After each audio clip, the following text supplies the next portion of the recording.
Muy buenas tardes, gracias por sintonizar este reporte diario sobre la coordinación institucional y los esfuerzos conjuntos para enfrentar la emergencia nacional por la COVID-19 en Costa Rica. Hoy esta conferencia se divide en dos partes. La primera, el ministro Sala nos brinda el reporte epidemiológico y además nos detalla cómo se alertas en cada uno de los cantones según el trabajo de la Sala de Situación de la Comisión Nacional de Emergencia.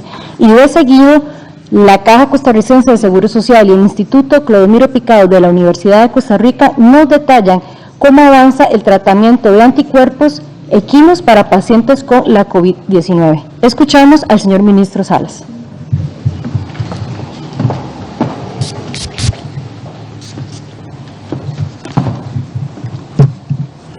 Muy buenas tardes a todos los presentes acá que me acompañan en la mesa principal y a todos los que están siguiendo, los presentes acá y siguiendo la transmisión.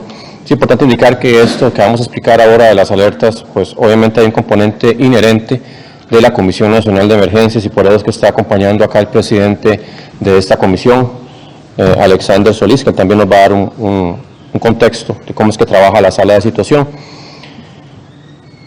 Al ser el 28 de julio, tenemos en nuestro país un total de 503 casos nuevos de COVID-19. Llegamos a 16.344 casos confirmados desde que empezamos a reportar casos en marzo. El rango de edad de estas personas va desde los 0 hasta los 100 años. Son 7.458 mujeres y 8.886 hombres. 11.783 son costarricenses y 4.561 son extranjeros. Los casos se distribuyen en 81 cantones, por edad son 13.325 adultos, 985 personas mayores y 1.907 menores de edad. 127 están en investigación. Tenemos 3.920 personas recuperadas, están distribuidas en 79 cantones. Con respecto a la hospitalización, tenemos 323 personas que están en este momento confirmados hospitalizados en algún servicio de la Caja Costarricense de Seguro Social y tenemos 53 de ellas que están en cuidados intensivos. El rango de edad va desde los 0 hasta los 79 años. Se suman al reporte de ayer 10 personas fallecidas. Nuestro más sentido pésame a las familias de esas personas que relacionadas con el COVID-19 han fallecido en nuestro país.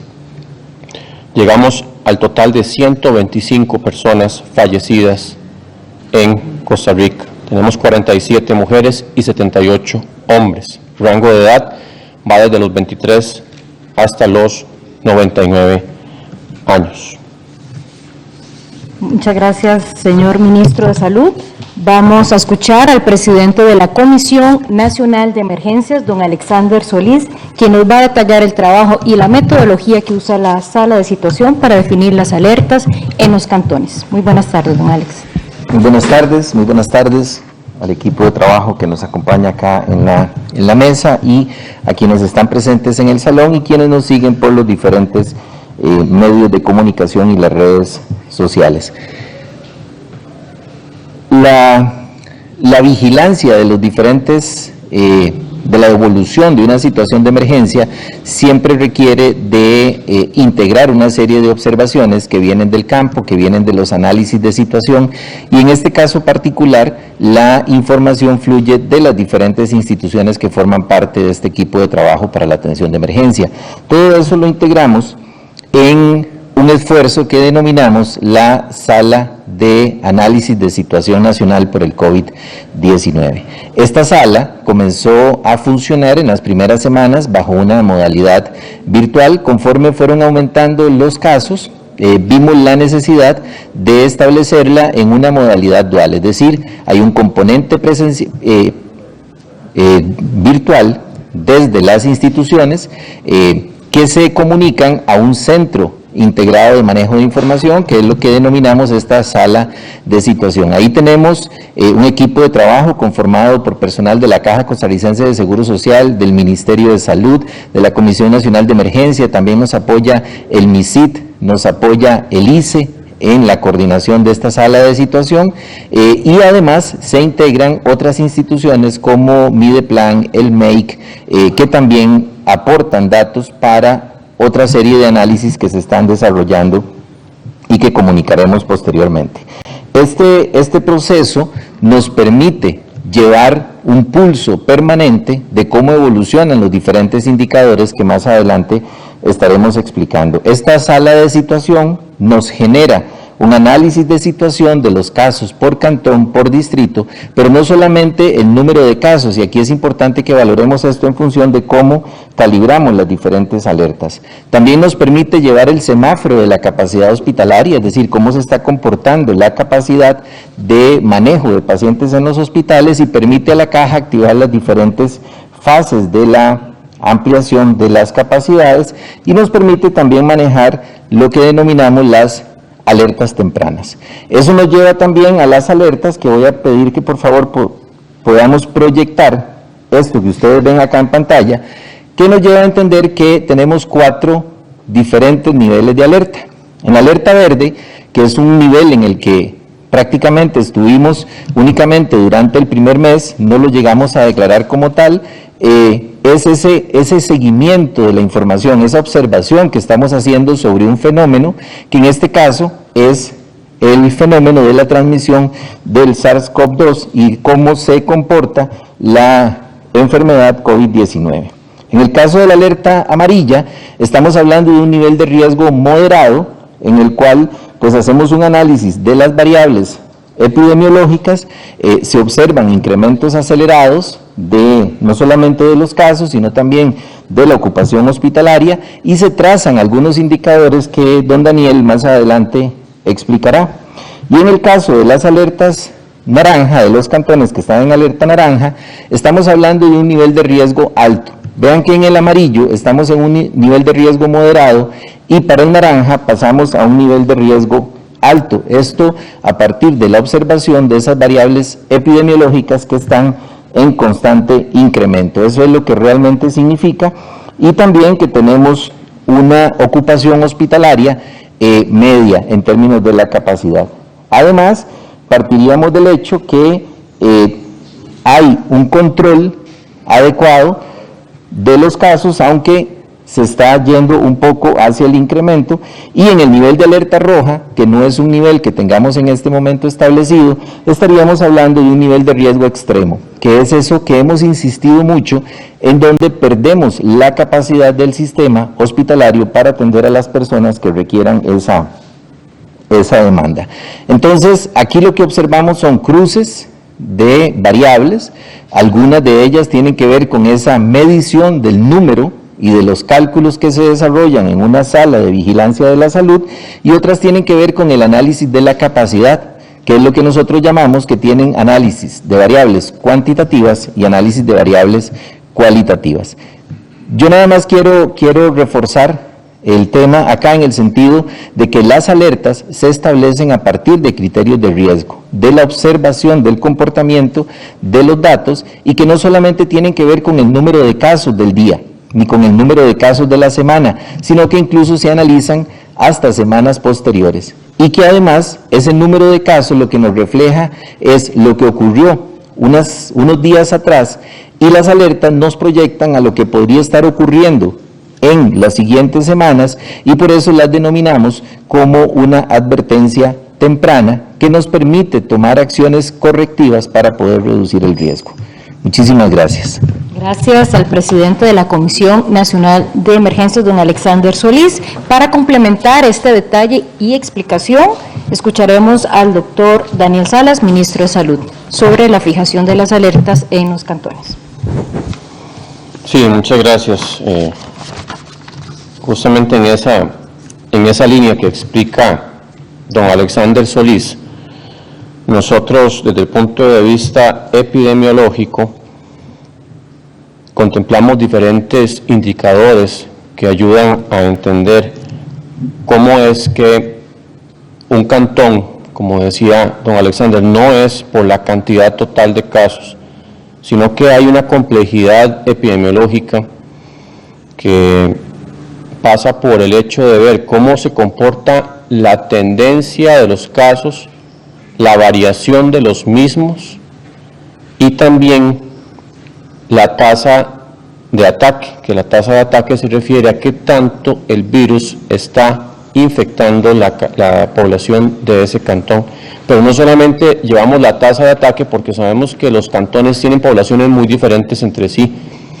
Entonces tomamos un indicador que se llama la razón de riesgo de la tasa de ataque, que es esa tasa de ataque. Por ejemplo, digamos que en un cantón tenemos, vamos a imaginarnos que en todos los cantones hay 10 personas, esa es la población, y que a nivel nacional también son 10 personas. Sabemos que eso no es cierto. A nivel nacional hay 5 millones o más, y en los cantones hay mucha diferencia entre las poblaciones. Pero entonces podemos decir que en un cantón que tiene una población de 10 personas, se infectan 3, ahí tendríamos una tasa de ataque de un 30%. A nivel nacional, en esa misma semana que estamos haciendo esa estimación, digamos que también tenemos 10 personas, sabemos que eso no es así, pero tenemos 10 personas y tenemos 2 personas infectadas, entonces eso da un 20%. Entonces al final usted divide ese 30% del cantón que tiene 3 casos entre el 20% del nivel nacional, que serían 2 casos, eso da un 1.5. Entonces al final esa razón de riesgo lo que me ayuda es para comprender cómo se está comportando todos los cantones en una forma más homogénea con respecto al nivel nacional, y eso nos da también una idea de qué tanto hay un riesgo incrementado en ese cantón o no. Al final, si es mayor a 2, se considera un riesgo alto; si es menor a 2, se considera un riesgo no tan alto, y pues obviamente hay diferentes variabilidades en todo esto. Y al final, esa razón de riesgo, que es esa comparación de cómo se está comportando el virus en el ataque a la población de un cantón específico, con los otros parámetros, que es, en términos técnicos, que es el coeficiente de variación, que me explica cómo está variando los casos de una semana a otra, y también el hecho de qué tanto esa pendiente en la tendencia de los casos es muy empinada, tiene un valor muy elevado. Eso que me habla a mí de la tendencia y la variación, yo lo uno con la tasa de ataque o la razón de riesgo, y eso al final me da cómo está un cantón en términos de si debe estar en alerta naranja o en alerta amarilla. Eso, lo que quiero al final, yo sé que son términos muy complejos y se requiere en realidad de una explicación mucho más amplia para poder hacer entender, pero lo importante aquí es aclarar que hay una complejidad en la determinación de un cantón en alerta naranja o en alerta amarilla. Incluso nosotros también complementamos con lo que es la alerta sindrómica, que eso es en un cantón, agarremos por ejemplo Tibadas o Boicochea, puede ser que en ese cantón empezamos a ver que hay muchas personas que ya están manifestando tos, que están manifestando fiebre. No necesariamente han salido positivos por COVID, pero hay un incremento importante. Y eso también se toma en cuenta porque eso ya nos está incluso diciendo de manera predictiva que ahí se va a complicar o va a haber un riesgo incrementado. Además, acordémonos del valor de R, que el valor de R, pero eso lo tomamos a nivel nacional, pero también nos ayuda, igual que la ocupación hospitalaria, que es un parámetro nacional, no es de cantón, pero que también nos lleva a decir, tenemos una ocupación hospitalaria muy alta, o tenemos un valor de R, que es la cantidad por un caso, cuántos casos secundarios están generando. Si es muy alto, también nos indica que hay un comportamiento negativo, un comportamiento que no nos está augurando nada bueno en el corto plazo. Entonces, esos son parámetros que además se complementan con lo que acabamos de decir para decir si un cantón está en alerta naranja o amarilla. O sea, en resumen, lo que hay que decir es que esto no es tan fácil como decir, yo tengo 3 personas, yo tengo 2 personas infectadas en mi cantón, y entonces ya es suficiente para decir si es alerta naranja o amarilla. Esos son parámetros que ya han sido definidos estadísticamente desde el punto de vista epidemiológico y que nos ayudan a comprender muchísimo más cómo se puede hacer esa valoración de las alertas en un fenómeno como es una pandemia que obviamente tiene de fondo parámetros epidemiológicos claros, ¿verdad? O sea, que tienen que contemplarse para poder construir esa escala de alertas. Y pues también se sigue trabajando, porque en realidad esto es una evolución constante y se planean introducir algunas otras variables socioeconómicas que puedan también ayudar a ponderar las alertas y tener un entendimiento mucho más amplio de lo que es el sistema de alertas. Muchísimas gracias al señor Ministro de Salud. El Instituto Clodomiro Picado de la Universidad de Costa Rica y la Caja Costarricense de Seguro Social nos dan los detalles de los avances con el tratamiento de anticuerpos equino para pacientes con la COVID-19 y vamos a escuchar de inmediato al doctor Román Macaya, presidente ejecutivo de la Caja Costarricense de Seguro Social.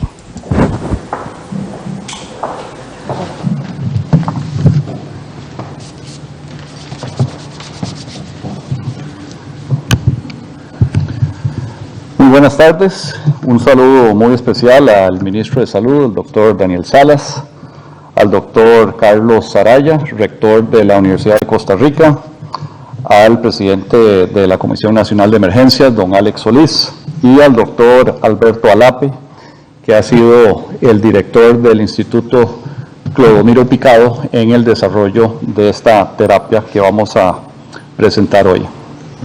Hoy tenemos un informe sumamente positivo con respecto al avance de este proyecto de crear terapias propias, nacionales y eficaces contra el COVID-19. Y es un ejemplo de dos instituciones que nacieron juntas hace casi 8 décadas en ese famoso acuerdo que creó las garantías sociales, la Universidad de Costa Rica y la Caja Costarricense de Seguro Social, y que han sido la apuesta del país durante todas estas décadas de apostarle a la salud y a la educación, y en este contexto a la educación superior. Y hoy, casi 80 años más tarde, estas dos instituciones siguen colaborando juntas para resolver problemas nacionales. Muy temprano en el inicio de esta pandemia nos dimos cuenta de que el mundo no estaba funcionando de la forma normal en términos logísticos, o sea, costaba encontrar equipo de protección personal, ventiladores, kits de diagnóstico, todo lo que era relacionado a COVID-19. Y hicimos un llamado a que Costa Rica se volviera autosuficiente en la medida de lo posible de todo lo que tuviera que ver con COVID-19. Y las terapias no eran la excepción. Cuando haya una vacuna, una terapia efectiva, el mundo entero va a estar detrás de ella tratando de comprarla y vamos a saber lo que es estar en fila esperando las entregas. Entonces, algunos se podrían haber imaginado hace pocos meses que un país pequeño como Costa Rica pretender desarrollar un tratamiento contra el COVID-19 era tal vez demasiado audaz. Pero justamente en una pandemia donde hay una crisis global es que necesitamos esa audacia nacional y tenemos que creérnosla de que Costa Rica sí es capaz para crear sus propias soluciones. Entonces la Caja hizo un llamado a que el capital humano del país se sumara a esta lucha. E hizo un llamado muy explícito a la Universidad de Costa Rica y al Instituto Clodomiro Picado, con sus décadas de experiencia en el desarrollo y la producción de sueros antiofídicos, y que ese tipo de experiencia se podía utilizar para generar anticuerpos en contra de este virus. Y la respuesta de la Universidad de Costa Rica fue inmediata. Y en esto es donde vemos el valor de esa inversión de décadas en la salud y la educación. En esta historia hay varios jugadores. Está la Caja Costarricense de Seguro Social, que definió la necesidad de qué tipo de terapia es que ocupamos, las necesidades en términos de proyecciones también, y va a jugar un rol en la evaluación clínica de estas terapias. La Universidad de Costa Rica, por medio del Instituto Clodomiro Picado, y donde vamos a escuchar más de ellos mismos, jugó un rol de liderazgo importantísimo, o sea, absoluto, en el desarrollo, en la investigación, desarrollo y producción de estos anticuerpos equinos contra el virus que causa el COVID-19. El Ministerio de Salud ha sido un actor importante, aligerando procesos regulatorios para habilitar laboratorios y capacidades que podamos implementar de forma expedita. Y luego hay una etapa entre la producción y la investigación ya en paciente, la fase clínica, que es la fase preclínica, donde ocupábamos un actor que pudiera evaluar la potencia de estos anticuerpos en su capacidad de neutralizar el virus. Y ahí es donde entró un poco de las coincidencias que se dan en la vida, donde la Universidad de George Mason, que está en el estado de Virginia, había sido visitada por un equipo de la Embajada de Costa Rica en Washington, cuando yo estuve en ese puesto, y eso fue en agosto del 2015. En febrero del 2016 traímos al equipo el director de ese laboratorio, que es el Centro Nacional de Biodefensa e Enfermedades Infecciosas. El doctor Charles Bailey visitó Costa Rica en febrero del 2016, lo llevamos a diferentes laboratorios. En ese momento estábamos buscando proyectos de colaboración para investigación en enfermedades infecciosas, y en ese momento la enfermedad más importante era el Zika. Y lo llevamos al Instituto Clodomiro Picado, y ahí conoció al doctor Alberto Alape. Ambos se llevaron muy bien, evidentemente, y pudieron ver las capacidades complementarias que tenían estas dos universidades. Y ahí es donde ellos se han encargado de evaluar la potencia de estos anticuerpos en neutralizar un virus vivo. Y como este virus es tan contagioso y tan mortal, es que se ocupaba un laboratorio como uno de los 12 que existen en Estados Unidos, y este de George Mason es una de ellas, que tiene los niveles de bioseguridad adecuados para hacer estas evaluaciones. Entonces ya se pasó la etapa de diseño, o sea, a cuál proteína del virus se va a dirigir los anticuerpos, la etapa de investigación, la etapa de desarrollo, la etapa de producción de estos anticuerpos, la etapa de control de calidad, y ahora ya la etapa de evaluación preclínica, que nos van a detallar del Instituto Clodomiro Picado. Y pronto estaremos ingresando a la etapa clínica, que ya es evaluar estos anticuerpos en pacientes de verdad, en hospitales de la Caja. Esto es histórico. Vamos a pasar del primer paciente diagnosticado por COVID-19 el 6 de marzo al primer paciente tratado por una terapia desarrollada en Costa Rica y producida en Costa Rica en 5 meses. Eso es un tiempo récord en llegar a desarrollar eso, y demuestra la capacidad que tiene el país cuando se juntan las instituciones, se colabora con una única meta, que es tratar pacientes COVID, y se maximizan esas capacidades nacionales. La Caja está incursionando al campo de la investigación, y este ejemplo no es una incursión tímida a la investigación. Esto es junto con el Instituto Clodomiro Picado, o la sombrilla de la Universidad de Costa Rica, y la tutela del Ministerio de Salud, es una incursión sumamente ambiciosa. O sea, no estamos hablando de una cremita para verrugas de piel, estamos hablando de un estudio intervencional para neutralizar el virus que está causando una pandemia nacional desarrollada en Costa Rica. Y va a ser la primera vez en la historia de la Caja que vamos a implementar un estudio clínico de un producto desarrollado en Costa Rica, y donde ha coparticipado la Caja en su desarrollo en esta etapa clínica.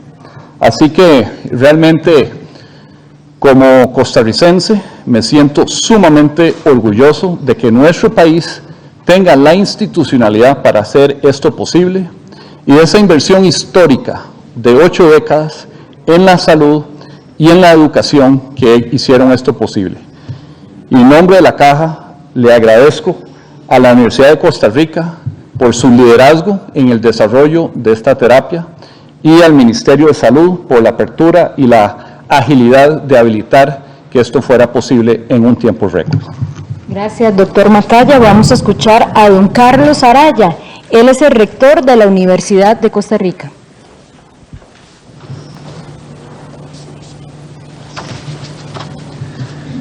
Muy buenas tardes. Saludo muy cordialmente al señor presidente ejecutivo de la Comisión de Emergencias, al señor ministro de Salud, al señor presidente ejecutivo de la Caja Costarricense de Seguro Social y al doctor Alberto Alape, hasta el domingo anterior director del Instituto Clodomiro Picado de la Universidad de Costa Rica y hoy responsable de los proyectos relacionados con la atención de COVID-19 desde el Instituto Clodomiro Picado. Como lo señalaba don Román, hoy nos convoca una razón institucional y humana de especial trascendencia.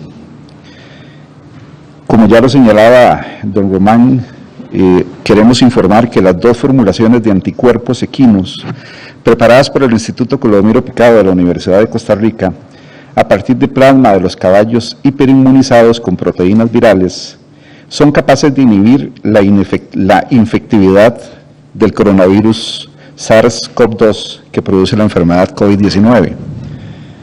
Así lo revelaron resultados de las pruebas realizadas recientemente en la Universidad de George Mason en los Estados Unidos, los cuales confirmaron que la estrategia de las científicas y científicos costarricenses permite obtener anticuerpos que neutralizan la infectividad del virus.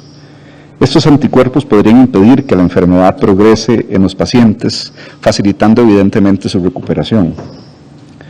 Ya lo señalaba don Román, que este es el resultado de un esfuerzo conjunto y cercano con la Caja Costarricense de Seguro Social, con la cual la Universidad de Costa Rica guarda una amplia y productiva relación.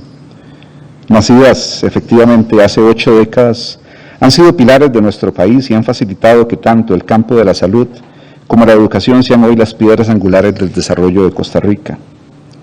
Todos los días convivimos con los frutos de estos esfuerzos y visión prospectiva del país.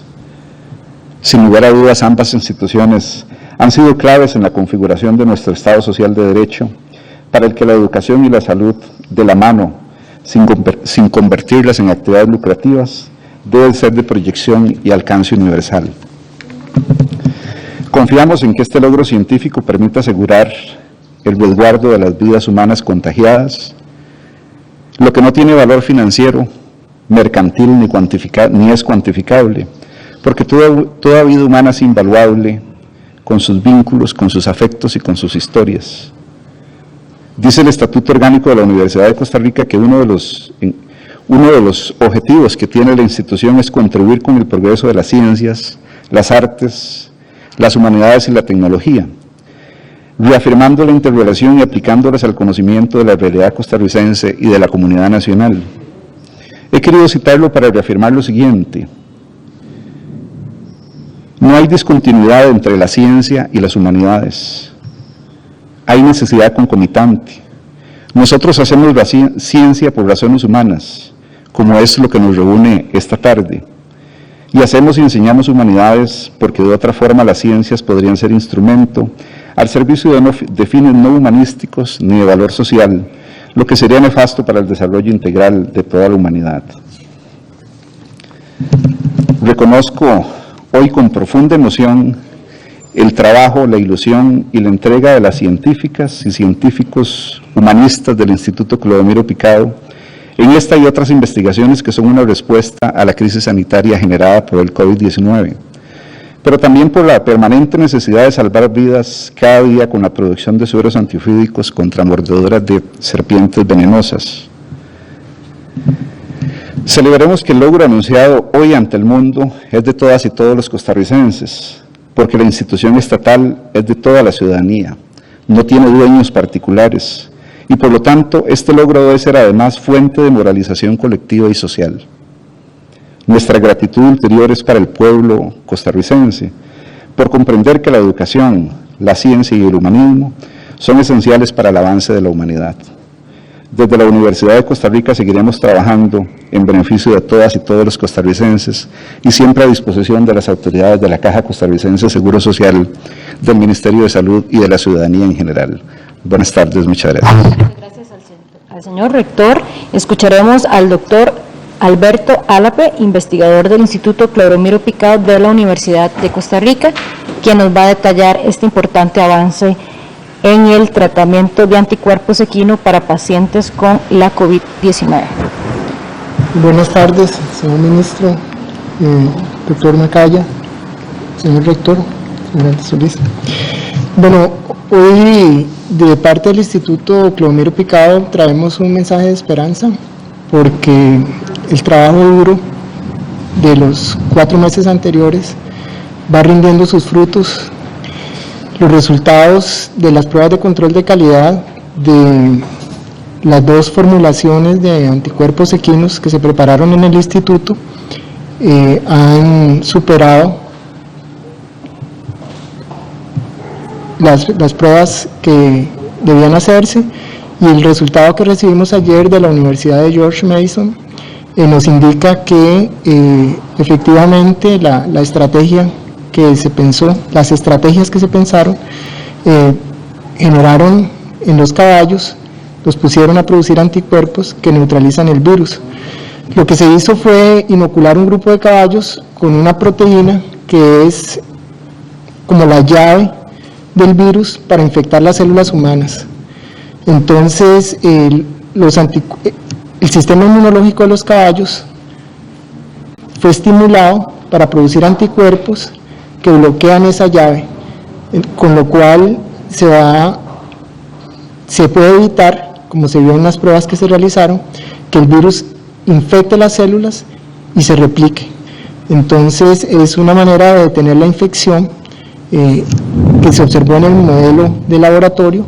Ahora, como bien lo explicó el doctor Macaya, viene la fase de estudios clínicos, donde hay un grupo de profesionales de la Caja Costarricense del Seguro Social y de la Facultad de Medicina de la Universidad de Costa Rica, que están preparando el protocolo del ensayo clínico, en el cual se van a comparar el desempeño de las 2 preparaciones de anticuerpos que tenemos.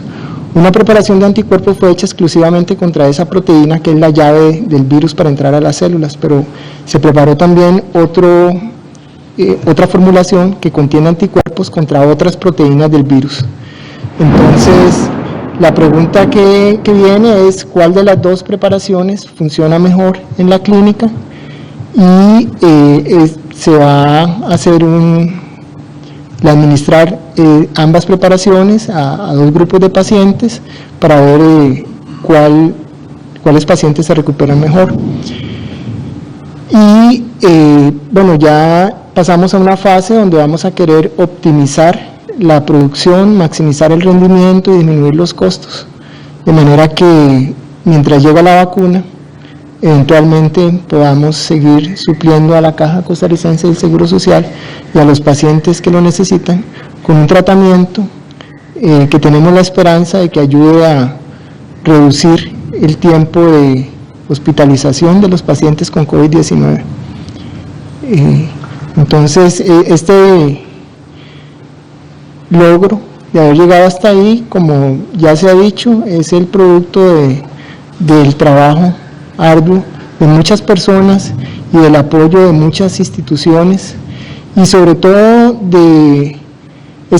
fue posible hacerlo porque la Universidad de Costa Rica por décadas ha invertido en proveer al instituto de una plataforma de infraestructura y equipo para hacer sueros antiofídicos. Entonces, estamos cosechando el esfuerzo de décadas, y es el esfuerzo de todos los costarricenses, porque la Universidad de Costa Rica y el Instituto Clodomiro Picado es de todo el pueblo de Costa Rica.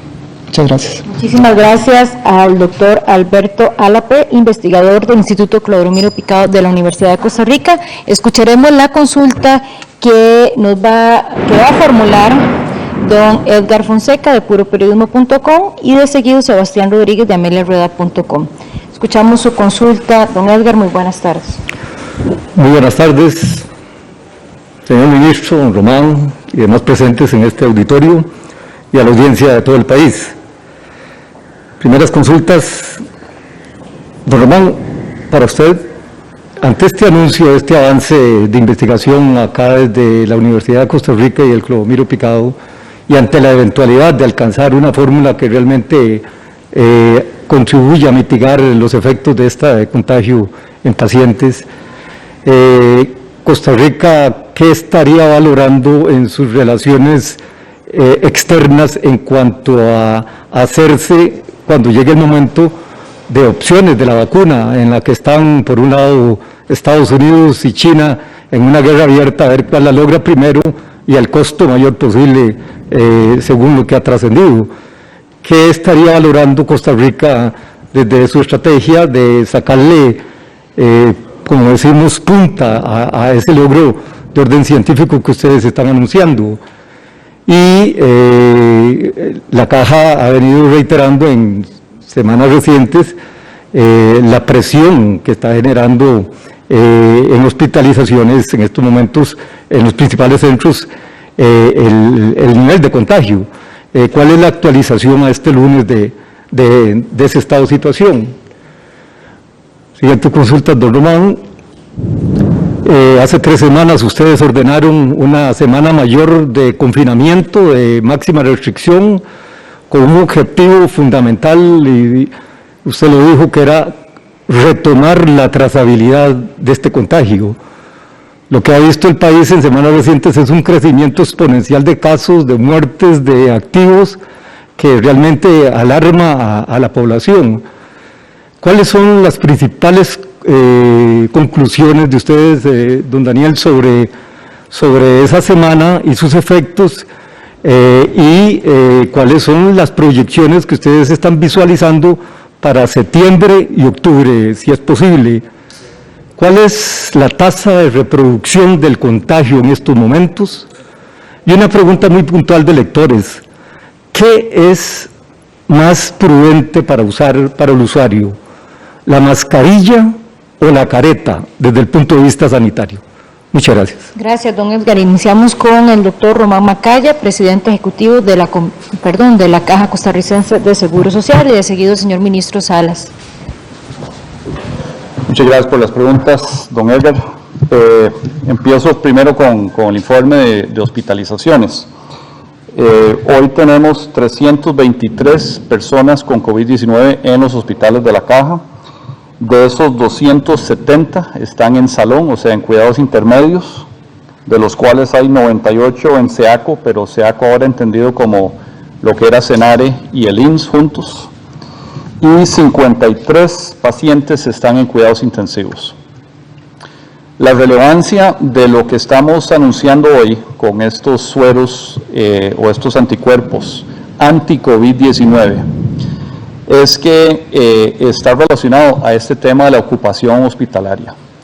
Estos anticuerpos están dirigidos al virus, entonces va a ser una de las primeras cosas, si esto realmente resulta ser eficaz, y todo señala a que, por lo menos en el laboratorio, tienen una eficacia al menos 100 veces más potente que el plasma convaleciente. O sea, son sumamente potentes. Y si esto nos ayuda a bajar la carga viral en los pacientes y que puedan egresar del hospital más rápido, rotamos camas. Y rotar camas es capacidad hospitalaria. O sea, esto es parte de la solución al tema de la infraestructura hospitalaria. Y en cuanto al contexto internacional, bueno, con esto primero vamos a hacer las valoraciones clínicas en pacientes. Todavía vamos a tener del primer lote de producción de los 2 tipos de anticuerpos que desarrolló el Instituto Clodomiro Picado, vamos a tener para varios cientos de pacientes. O sea, este es un lote que nos da para tratar muchos pacientes. Pero vendrán otros, ¿verdad? Y se pueden seguir produciendo con los mismos caballos que produjeron el primer lote. Pero también se puede ampliar a tener más caballos en la producción. Con esto lo que buscamos esto no es un sustituto de la vacuna. Esto es una estrategia terapéutica para llevarnos como país hasta que tengamos acceso a la vacuna, que perdamos la menor cantidad de pacientes por COVID-19 mientras tenemos acceso a la vacuna. Señor ministro Salas, para complementar las preguntas de don Edgar. Gracias, don Edgar, por sus preguntas. No es un crecimiento exponencial. Es cierto que en algún momento sí lo hemos visto, que ya tenía una proyección a la exponencialidad. Sin embargo, ese riesgo pues no es que se haya superado del todo. Sin embargo, lo cierto es que podríamos tener un escenario ya en estos momentos de colapso total, ¿verdad?, en el sistema de salud, de una cantidad de casos muchísimo mayor de lo que ya estamos teniendo. Yo sé que obviamente a nadie, y particularmente a mí, no me gusta ver esa cantidad de fallecidos que estamos teniendo por día, pero las medidas que se han tomado han ayudado bastante a que esto no se incremente más. Y con respecto a hemos dicho, hemos recuperado un poco más de un 10% de trazabilidad, que no es para nada poco, o sea, en medio de todo este despliegue de poner más recurso humano, de poner más herramientas.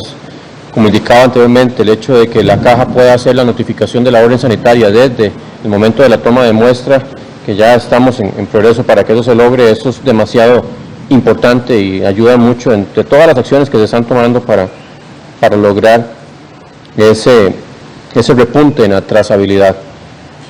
Y las proyecciones de país, como indicaba, pues podemos perfectamente tener una cantidad de casos en la UCI que llegue al colapso completo por ahí de agosto, octubre.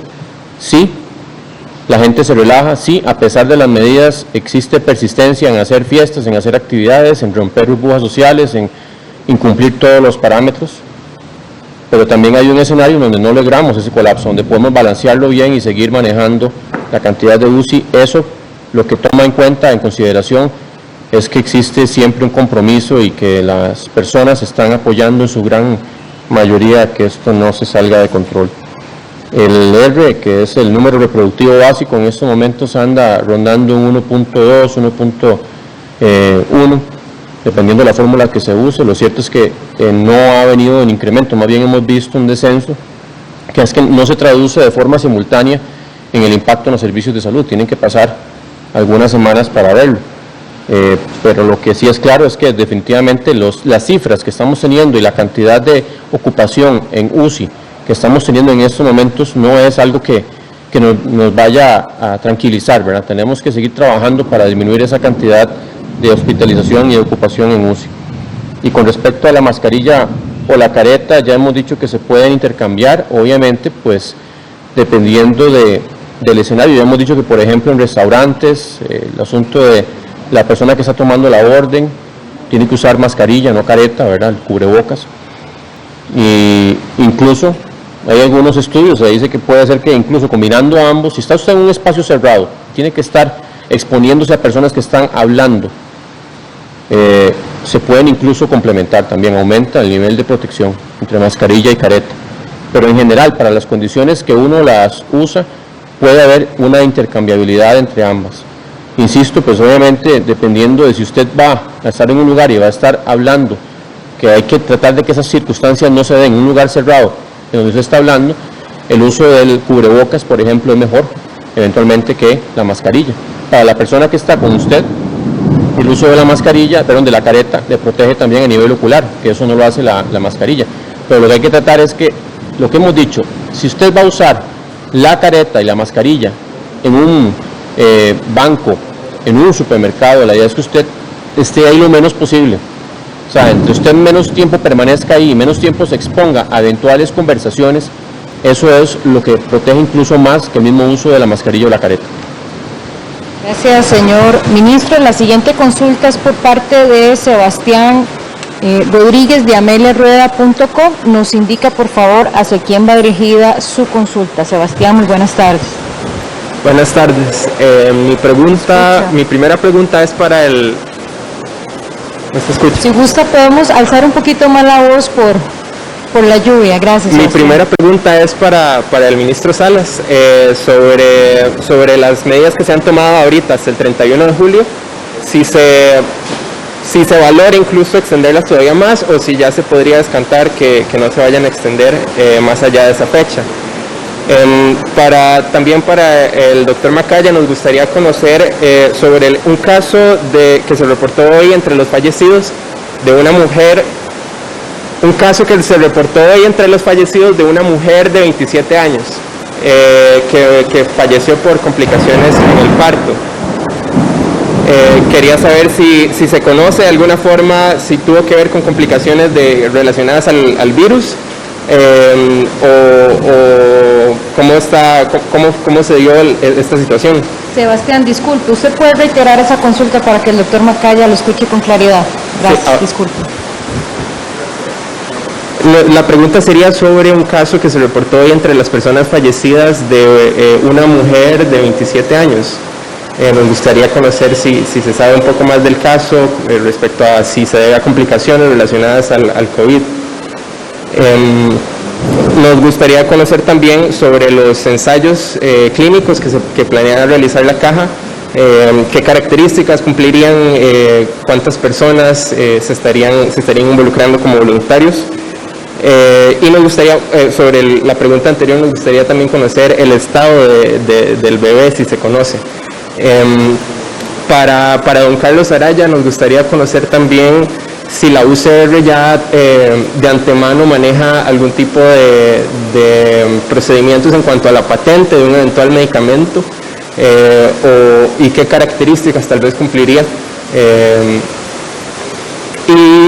Una última pregunta para el doctor Alape, sobre la capacidad de producción que tiene el Instituto Clodomiro Picado ahorita, digamos diaria, del eventual medicamento, y si se estaría tal vez aliando con alguna empresa del sector privado para aumentar esa capacidad. Iniciamos con el doctor Daniel Salas para atender esta consulta, quien posterior a la respuesta que le brinda a ameliarueda.com debe retirarse para atender una sesión de trabajo. Señor ministro. Sí, con respecto a las medidas y cómo se va a variar eventualmente el esquema, vamos a tener una sesión de conferencia de prensa específicamente para hablar sobre esto, donde vamos a indicar cómo vamos a proceder en agosto. Entonces no voy a referirme pues al tema, obviamente pues tratamos de que las medidas vayan en concordancia siempre en lo más adecuado para el momento epidemiológico y dependiendo de los esquemas que se puedan plantear al respecto. Y tal vez para referirme a la pregunta que usted hizo, doctor Macaya, porque esto, recordemos que nosotros con respecto a los casos particulares no hacemos referencia.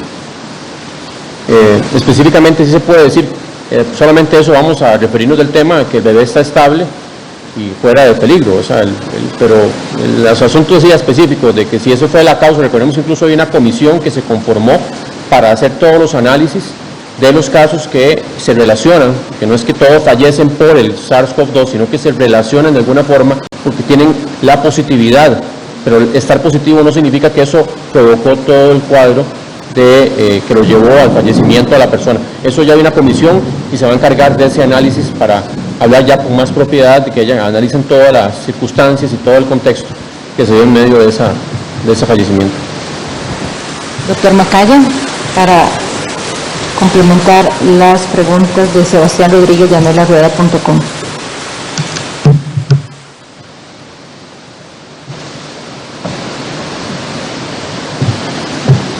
¿Usted podría repetir la primera pregunta?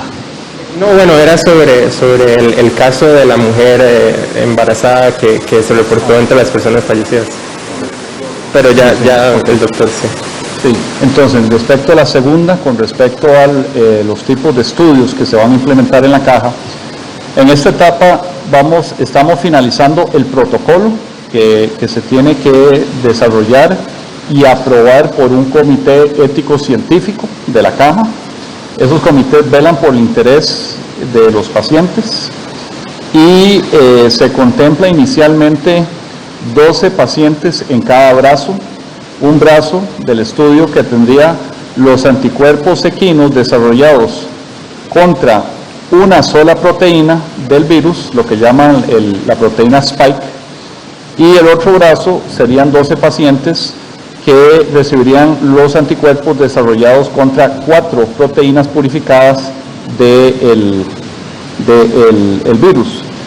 En la parte preclínica, los dos son altamente potentes y altamente eficaces. Esto va a ser un estudio fase 2. La fase 1 es algo que prácticamente ha estado haciendo la Caja por décadas, al aplicar prácticamente todos los días en algún centro de salud de la Caja un suero antiofídico. Lo que estamos aplicando es un anticuerpo de caballo, solo que en vez de estar orientado a una proteína en la superficie de un virus, están orientados a neutralizar proteínas del veneno de una serpiente. Las secuelas o las posibles consecuencias que se pueden dar por un suero o un anticuerpo de caballo administrado a un ser humano son ampliamente conocidas y sabemos cómo tratar, cómo atender un paciente que presente alergias o algo así. No han sido problema en décadas que llevamos aplicando sueros antiofídicos y por eso estamos entrando en una fase 2.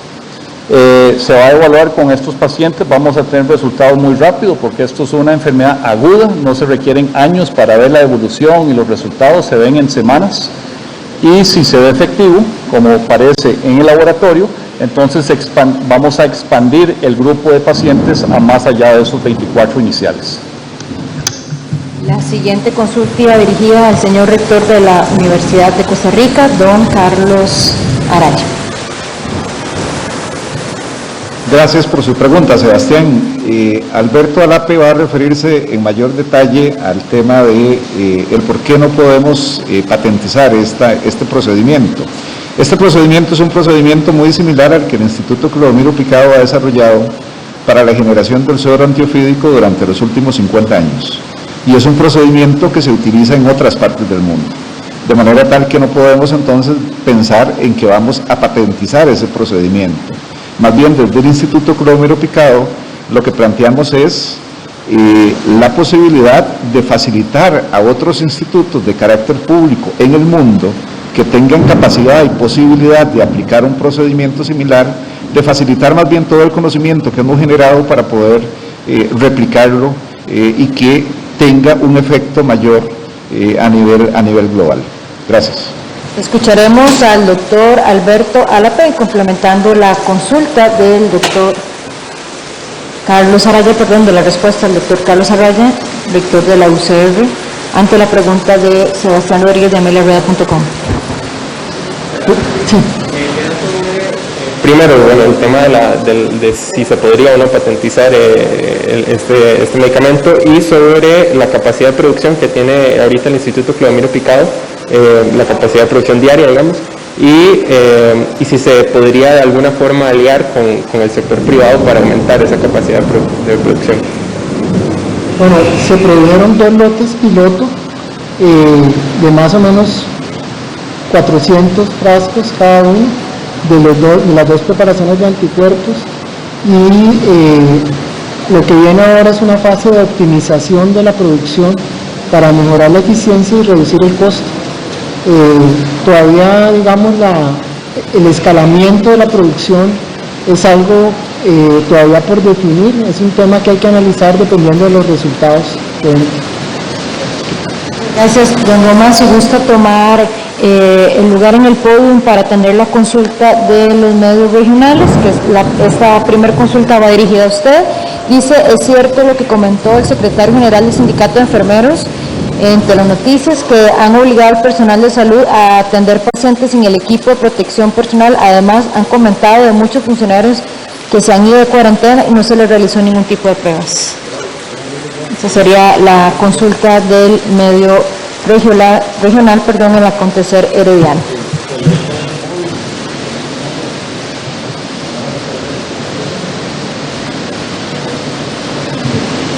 Bueno, con respecto a este comentario de don Lenín Hernández, la Caja, primero que nada, hace un enorme esfuerzo por dotar a todo el personal que está en la primera línea de atención del equipo de protección personal que requiere. Eso es una prioridad sine qua non. Quiero dar algunos datos de lo que ha sido ese esfuerzo. Desde que empezó esta pandemia, desde el nivel central, desde el ALDI, el área de almacenamiento y distribución de la Caja, se han despachado 43 millones 43 millones de piezas de equipo de protección personal. Han sido 5.8 millones de unidades de mascarillas, 95,000 unidades de respiradores, 35.8 millones de unidades de guantes, 1.1 millones de gorros descartables, 37,000 unidades de anteojos y 73,000 unidades de caretas descartables. Así que esto es un gran esfuerzo que hacemos. Se entrega justo a tiempo porque no hay suficiente inventario en todo el mundo para tener un stock en todos los centros de salud de todo el mundo, así que recibimos y como vamos recibiendo, vamos entregando. Eso con respecto a ese comentario, nosotros no tenemos conocimiento de personal que haya sido dejado a la libre sin equipo de protección personal y es un esfuerzo constante de la gerencia logística. Y no sé si había otra parte de la pregunta o esa era, doña Esther. Esa es la consulta. Don Román, permítame nada más revisar. Además ha comentado que muchos funcionarios han ido a cuarentena y no se les realizó ningún tipo de prueba, era la pregunta. Bueno, con respecto a la cuarentena de funcionarios de la salud, cuando un colega sale positivo, esto tiene un enorme costo en el recurso humano que se manda a la casa y nos da una baja importante, porque una vez que sale un caso positivo, se busca de nuevo con el barrido epidemiológico todos los contactos cercanos y se envía proactivamente y preventivamente a cuarentena a la casa. No necesariamente van con pruebas, pero precisamente están en cuarentena, para eso están ahí, porque también las pruebas pueden dar falsos negativos. Entonces se toma la medida más conservadora para proteger precisamente al resto de los colegas que permanecen en el hospital o en el área de salud y también a los pacientes que están ahí internados. Muchísimas gracias al doctor Román Macaya, al señor rector de la Universidad de Costa Rica, al presidente de la Comisión Nacional de Emergencias, al doctor e investigador del Instituto Clodomiro Picado, el señor Alape. Cerramos esta conferencia de prensa. Muchísimas gracias por mantenerse informado y a cuidarnos todas y todos.